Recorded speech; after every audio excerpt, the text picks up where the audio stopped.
Joining us is a political commentator and staying with us, so sharing throughout our news. Thank you very much. Now we move on to Iran. International Atomic Energy Agency Chief Rafael Grossi has stated that Iran must seriously improve cooperation with UN inspectors to avoid heightening tensions with the West. Grossi has told the media that while the IAEA has carried out about a dozen inspections in Iran since its hostilities with Israel in June, it had not been given access to nuclear facilities such as Fordo, Natanz, and Isfahan, which were bombed by the United States. Earlier, Grossi had said that movement had been detected near Iran's enriched uranium stockpile, but added that it did not imply that there was activity on enrichment. Iranian Foreign Ministry spokesperson Ismail Baghei has subsequently said that Grossi was aware of the peaceful nature of Iran's nuclear program.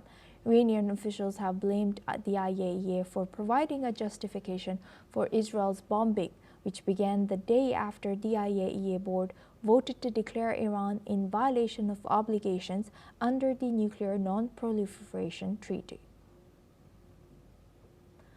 Now for this discussion, we welcome Suresh Goyal. He's a former Indian ambassador, joins us live from New Delhi. Thank you very much, Ambassador, for joining us again. Good to see you.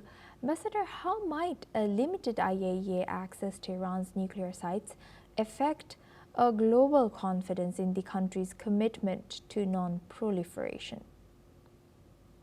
Well, as far as a global commitment or the global understanding of inspections in Iran is concerned, it has been quite iffy even in the past, even before Israeli attacks, even though inspectors from the IAEA had more or less complete access to the Iranian facilities. It so happened that several statements, several regions led to Israeli attacks on the Iranian facilities, which has led to a breakdown in the inspections. Sanctions have badly impacted on Iran, there's no doubt.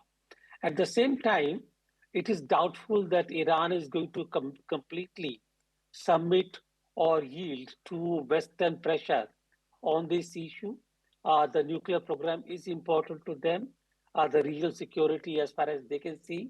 And therefore, my own sense is that while they will agree to say inspections in a phased manner, and they would probably in some time allow access to the inspectors to the facilities where they have not been able to reach as yet. But it is not going to happen as a kind of a response to the pressure from IAEA or West. Yes. Reports are used to justify military actions by member states.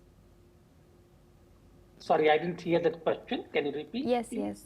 I asked if should the IAEA be held accountable if its reports were used to justify military actions by member states, such as what happened this year on June, I think. Yeah. Well, if the idea is to plunge the region into a kind of an unstable and a chaotic area, then a member state might take action. But for the time being, considering that both IAEA earlier had certified that the enrichment program of Iran had not led to development of weapons, even though it was close, but it had not taken the plunge as yet.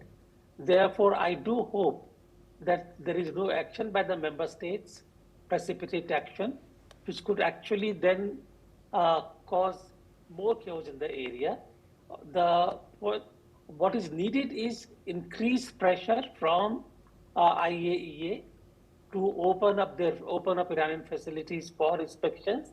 Also, to establish a kind of a security environment in the area where Iran does not feel threatened as it did earlier in the month of June. it's a very complex issue, so it has to be held, or it has to be dealt with. A certain kind of a sensitivity from the West and also understanding from Iran. Very difficult, but necessary. Yes. And how do recent US bombings of Iranian nuclear facilities are impacting the prospects for renewed diplomatic engagement with Tehran? Uh, if you recall that was Yes. a development that actually led to the breakdown in the whole process. And but again, USA, once they had done the bombing, they stayed away. What I'm hoping is that they will not undertake any further bombings in of Iran for whatever reason, because the idea is not to bomb it, but to basically make sure that this enrichment does not lead to development of nuclear weapons, and the bombings will not be a solution. With that, I would like to thank Ambassador Thank for you. joining us. Thank you, and sharing that insight throughout this topic.